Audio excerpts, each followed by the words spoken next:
Our next speaker is someone who has endured a huge amount of stress, difficulty, hardship, as a result of being somebody who's always championed the oppressed. He has used his incredible information technology skills, his intelligence, and importantly, his character to stand up for what is right. And I'm really honored to welcome to our panel, Lauri Love.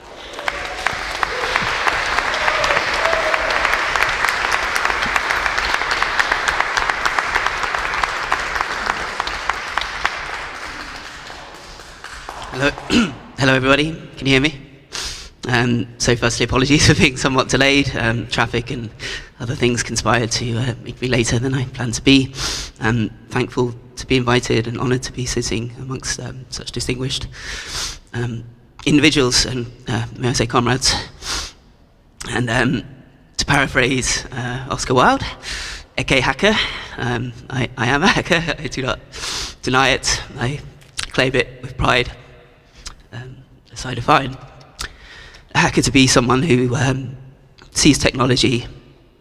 not just as a product that is given to them in a way that it was designed by another to serve some other purpose, but as an open possibility to be taken apart, put back together new and interesting ways to change the world, hopefully for good. And it was in that spirit of the hacker, as one who can forge a path in the frontiers of a world that's ever-changing because of technology, that I joined the internet at a tender early age in the 90s, and was inspired by the likes of Julian Assange, by the likes of John Perry Barlow, who wrote the Declaration of Independence of Cyberspace,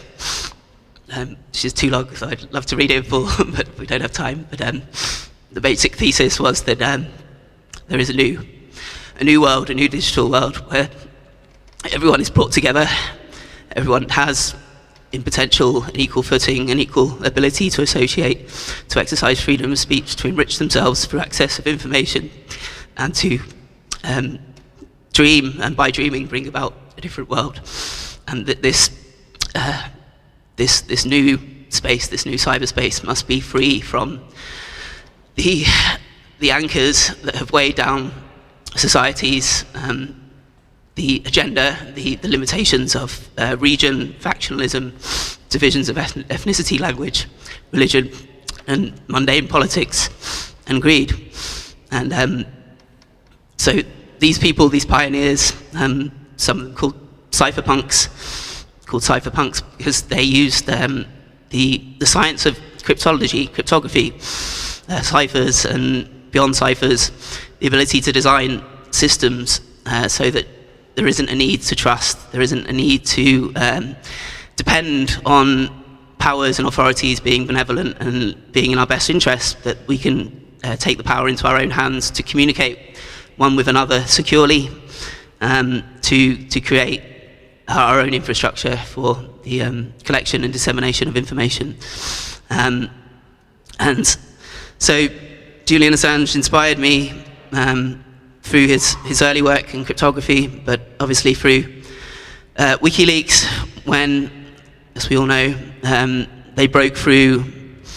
the mold, the restrictions of a press that has unfortunately become suborned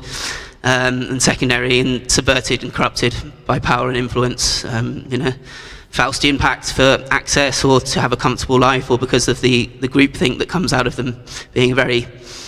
specialized class, shall we say, that is exclusive of many different people. But you've heard of that from much better people than me. I will salute my comrade Chris Williamson, who I met at the Rebel Tent at the Beautiful Days Festival, before he had been drummed out of the Labour Party for standing up for the rights of the Palestinian people. And so he knows firsthand what it's like for media to be complicit in a campaign of bad faith, an innuendo and a taboo. This is what we see against Julian Assange.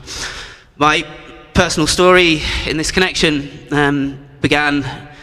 with the tragic event that we are trying to prevent here, which is the avoidable loss of life of a courageous truth teller by the name of Aaron Swartz, who was a young internet wunderkind in the United States, who helped design some of the protocols that we still use on the web today, RSS, but then went into activism, not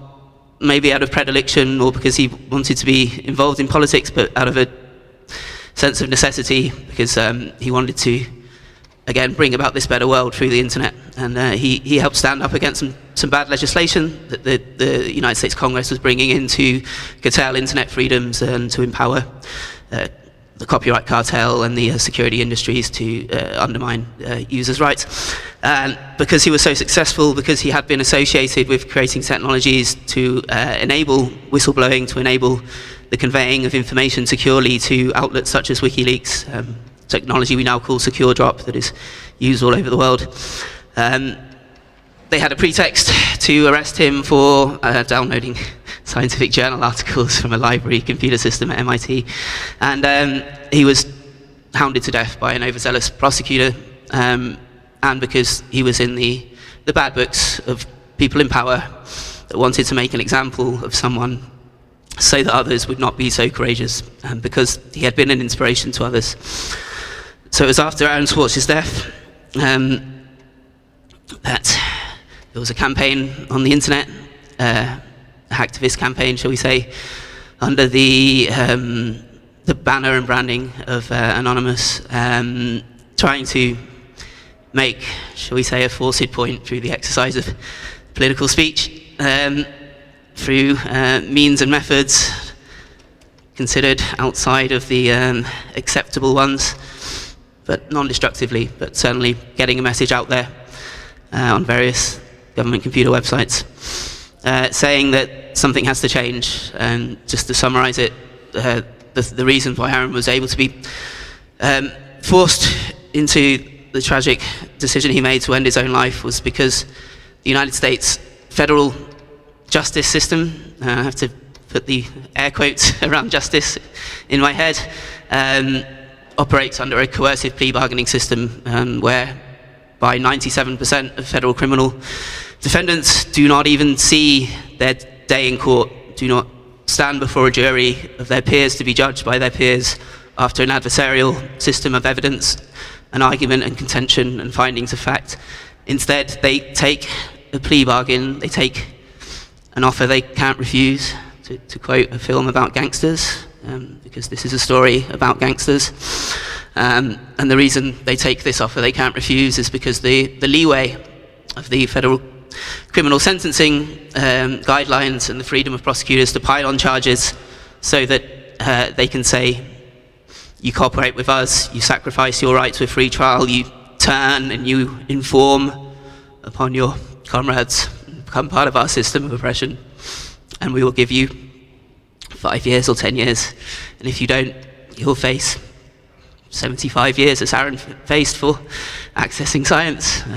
99 years, as I faced for allegedly speaking up about this, and over 100 years, as Julian Assange faces for giving the world evidence of war crimes, of torture, and horrific things done in their name, with their tax money ostensibly in the interests of safeguarding freedom and democracy. And so it was delightfully ironic, as we say in the habit of British understatement, when I found myself potentially subject to that same American injustice system, when after they failed to bring charges against me in the United Kingdom because I didn't agree to subvert my own use of cryptography, because I believe that people have a right, not only a right, but a responsibility to store data securely against robbers, against abusive partners, and against an abusive state. So having not helped our lovely National Crime Agency put me in prison here. I had the three remarkably similarly dressed people in trainers and short back and sides turn up to my door and say that they were taking me back to America. And as they didn't seem to appreciate, this was the Metropolitan Police's extradition squad, didn't seem to appreciate that I hadn't been to America, and likely never will. But regardless of the fact that I haven't been to America, and as such, under the common sense understanding of how criminal justice should work, could not have broken their laws, which, if they have validity anywhere, that validity must surely end at their borders and not extend across the world. But somehow I was, regardless, taken to the police station, taken to Westminster Magistrates Court. My parents had to cough up a significant, for them, sum of money, less significant than the amount that had to be coughed up for our friend Julian, but regardless, I had to go to prison for a short time until the bail was secured. And I had the privilege of being able to prepare for the 5-year process as it ultimately took to fight this extradition with some limited freedom, just having to travel to a police station quite often to sign bits of paper and give up my passports. But at least I was able to access my lawyers, to access the press, to access the internet, although they did try to ban me from the internet, it didn't quite work. And so I had to go through the process that Julian has gone through and is now,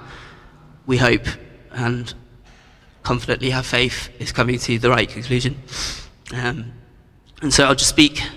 briefly as to why that process is harrowing in ways that hopefully are not too redundant with what our other comrades have said. So firstly, we might have this naive expectation from watching so much propaganda we see on the television of law and order programs and other attempts to whitewash and romanticize how justice is run by the state, that when you go to a court, there will be some effort at objectivity and there will be some attempt to have fairness, that there will be a judge whose job is to ensure that there is no foul play, that there is no systematic attempts to distort the truth, and that the process shall be fair, that that justice should be blind, that all should be equal before the law. Unfortunately, this is not the case at the best of times. Certainly not for people that don't have the privilege that I have of being, white and sort of middle class sounding and male. But in the case of extradition against the United States, there is not even the pretense of a fair process, because the treaty was renegotiated in the wake of the war on terror, or the war on terra, planet Earth, that was engaged upon by George W. Bush, Tony Blair, and the other lackeys in the coalition of the willing, but had been the agenda of the people behind those convenient representatives for some time, and continues to be their agenda. And it was renegotiated such that there is no requirement for the United States to prove even the lowest definition of there being an answerable case, which is the legal term of a prima facie case. So on the face of it, that there is evidence to believe that this person has committed a crime in this jurisdiction that should be answerable in this jurisdiction, and therefore the court should have faith that they will receive a fair trial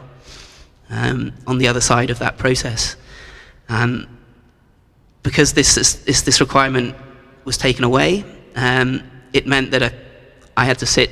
in that goldfish bowl at Westminster Magistrate Court, as Julian has had to sit and observe a long sequence of lies and distortions and dissimulations be trotted out, and be unable to stand up in frustration, as I saw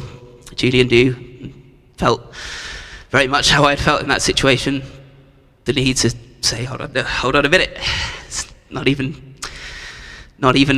false, it doesn't even make sense what you're saying here, it's not even conceptually cogent, etc. Instead, you have to let the process unfold, and you have to let the arguments be argued that are able to be argued. And because the court will not entertain such obvious arguments already mentioned as the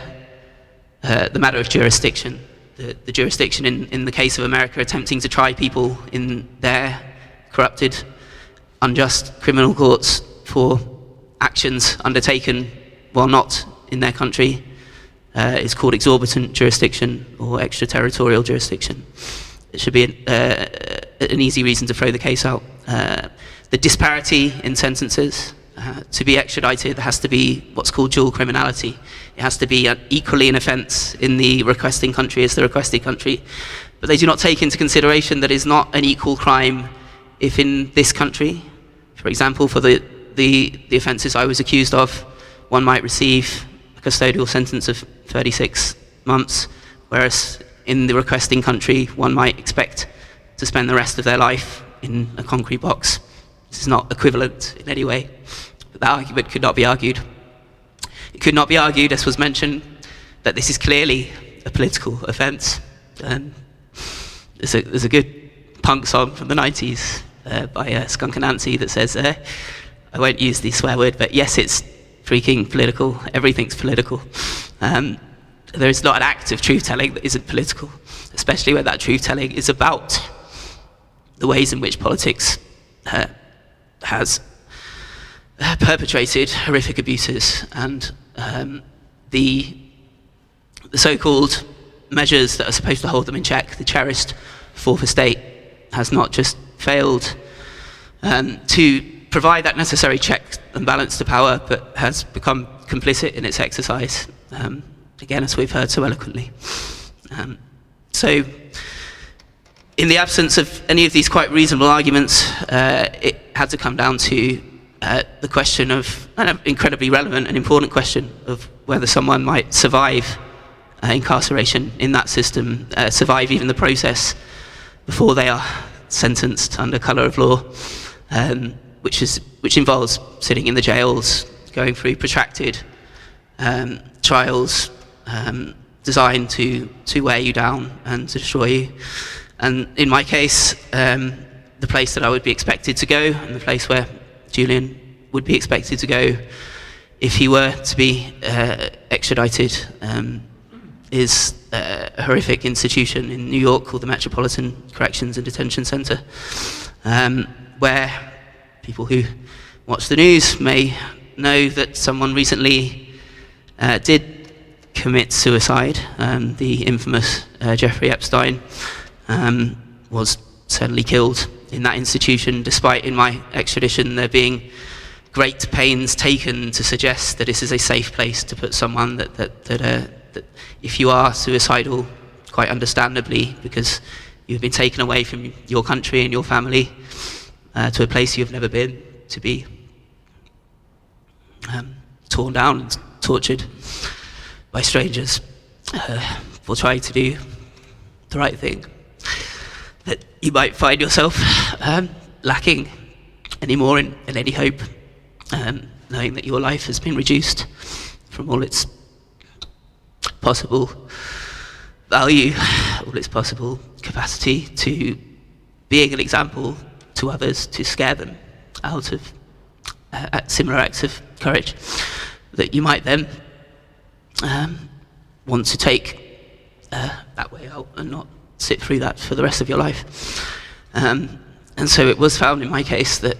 despite the great efforts made by the prosecutors to suggest that it's all hunky-dory and it's ring-a-ring of roses, not ring-a-ring roses, but like nursery rhymes and kumbaya in this detention system, that actually no, it is horrific. That when somebody is deemed to be suicidal, quite understandably many are, most will actually attempt to cover this up, because the so-called treatment to make you safe is to put you on suicide watch. And suicide watch is unfortunately just a euphemism for another kind of solitary confinement, where you are taken away from society, taken away from any group activities, and you are kept in another small cell, not allowed outside, and watched night and day until you find this so torturous that you will you will make out that you're feeling much better and go back into the general general company of the prison. And it is at that point that people sadly effect their suicides, and they do so in numbers that would make you sigh if you were to have had to look into it as I have had to. And so in my case, I lost in the first instance at Westminster Magistrates Court, as was to be expected, because until the case of Gary McKinnon, another person who was accused of hacking, not out of any criminal or malicious intent, but to seek after truth, before his case, which had to be stopped by a political intervention by Theresa May, and perhaps the one good thing that she did in her career, but opinions may differ, there had been an expectation that the United States would win. It was just the default presumption. After Gary McKinnon's case, they took away the discretion of the Home Secretary to consider the human rights implications. And I have to spell this out, and I'm sorry, I won't be much longer, but I have to spell this out because of how Kafkaesque it is. So whereas before, it is and remains both a judicial and a political decision to render up a citizen or a subject of one nation state, of one sovereign territory to another, judicial because it requires an assessment, should require an assessment of facts and evidence, and political because it's necessarily a transaction between states. And so the final check was that the Home Secretary would be obliged to make that final, to underwrite that final decision, to put their signature or their stamp on it. And they would be required under human rights law in this country, stemming from the European Declaration of Human Rights and the United Nations Declaration of Human Rights, and stemming from case law that says that all decisions of the executive must act in accordance with human rights. They had to consider whether that somebody's right to life and dignity and other human rights would be infringed by this extradition. And the government took away this requirement, and so we had to write a letter to the Home Secretary, and we received a reply saying, well, I'm very much aware of the circumstances, and unfortunately my hands are tied, and I cannot consider whether the likelihood of you dying as a result of me signing this paper is a reason not to do so. So that just baffles me that this is somehow considered to be in line with even our unwritten constitution. But we lost, and it went to an appeal, and the only reason we really managed to get it to an appeal, I should say, is because I was supported, and I owe a great debt to not just many people such as yourselves. I mean, many of you said it's the same people I recognise and I'm thankful to see again, but also because an organisation that was set up by Julian and WikiLeaks in the wake of Edward Snowden's plight and his flight and being rendered stateless in Moscow after they they successfully took down a plane of a president of another sovereign country in Latin America to try and get him. A fund was raised for him, and an organisation called the Courage Foundation was created to stand up for whistleblowers and people involved in truth-telling. And it was through their support that we managed to organise a campaign similar to the campaign that I'm seeing in front of me, whereby it was brought to impress upon the courts that this is not just a matter that they can rule with unscrupulously and expect to get away with, because people are watching and people care, and people stand up for what is right and demand, not through violence, but not passively either, but forcibly through their voices and their physical presence, and their ability to speak, as people here are speaking about what is right, and to make others listen, to have them see. And so after another few more years of harrowing process, before a panel of judges on the Court of Appeals, Mr. Justice Ousley, a cantankerous old gentleman who was so far in the prime of his years that he didn't care about upsetting the whatever special relationship politics might require deference to the United States. And the newly elected Lord Chief Justice of England and Wales, or Judgy McJugsface, as I endearingly call him, and I was happy to see this week that he is also on the panel that will be hearing the case tomorrow and Thursday. And if they let me into that courtroom, I will look him in the eyes and remind him subliminally the decision that he and Mr. Justice Ousley came to, which was, and I will quote, that it would be unjust and oppressive,